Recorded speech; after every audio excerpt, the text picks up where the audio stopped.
കൈനഗിരി എന്ന കൊച്ചു ഗ്രാമം 2021 ജൂലൈ 10 ഉണർന്നത് അതിക്രൂര കൊലപാതകത്തിന്റെ വാർത്ത കേട്ടാണ്.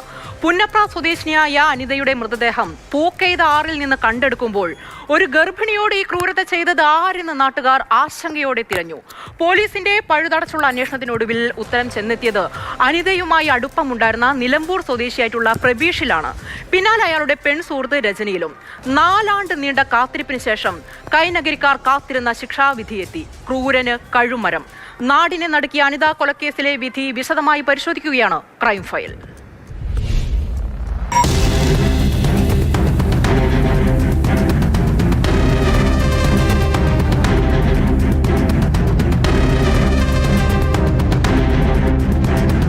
ആലപ്പുഴ പുന്നപ്ര സ്വദേശിനിയായ അനിതയുടെ മൃതദേഹം 2021 ജൂലൈ 10 പൂക്കെയ്ത ആറിൽ നിന്ന് കണ്ടെത്തിയത്.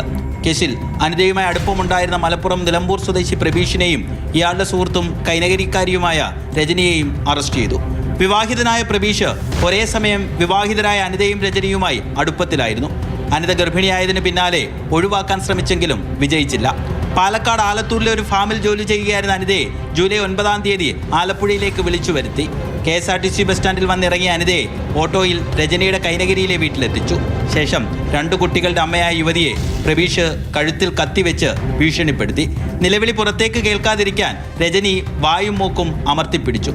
ബോധരഹിതയായ അനിത കൊല്ലപ്പെട്ടു എന്ന് കരുതി ഇരുവരും ചേർന്ന് പൂക്കെയ്തയാറ്റിൽ ഉപേക്ഷിച്ചു എന്നായിരുന്നു പോലീസിന്റെ കണ്ടെത്തൽ.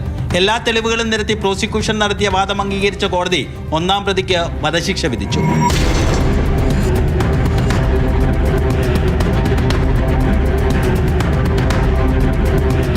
കോടതി 302-ൽ ഡെത്ത് ശിക്ഷയാണ് 1-ാം പ്രതിക്ക് വേണ്ടി വിധിച്ചിരിക്കുന്നത്.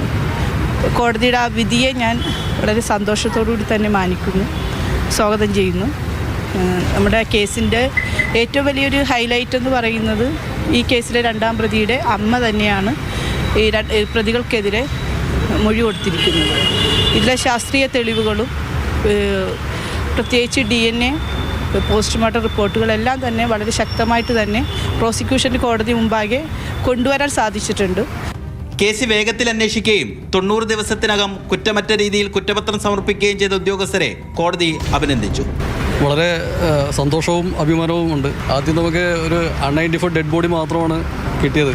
അത് പോസ്റ്റ്മോർട്ടത്തിലാണ് മർഡറാണെന്ന് തെളിഞ്ഞത്. ഇൻവെസ്റ്റിഗേഷൻ്റെ ഭാഗത്ത് നമുക്കൊരു എവിഡൻസിനൊരു ബ്രേക്ക് ഇല്ലാതെ നമുക്ക് പ്രൂവ് ചെയ്യാൻ പറ്റി. From first starting to end വരെ ഒരു ബ്രേക്ക് ഇല്ലാതെ എവിഡൻസ് കൊണ്ടുവരാൻ പറ്റി.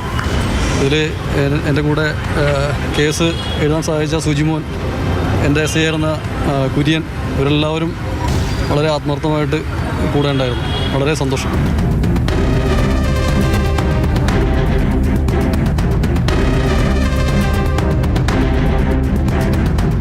വിധി കേൾക്കാനായി അനിതയുടെ കുടുംബാംഗങ്ങൾ കോടതിയിലെത്തിയിരുന്നു.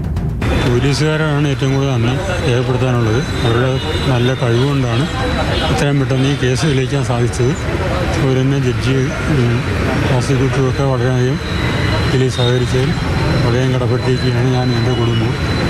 2-ാം പ്രതിയായ രജനി കുറ്റക്കാരിയാണെന്ന് കോടതി കണ്ടെത്തിയിട്ടുണ്ട്. ഇവർ നിലവിൽ മയക്കുമരുന്ന് കേസിൽ ഒഡീഷയിൽ ജയിലിലാണ്. രജനിയെ കോടതിയിൽ നേരിട്ട് ഹാജരാക്കുന്ന ദിവസം ശിക്ഷ വിധിക്കും.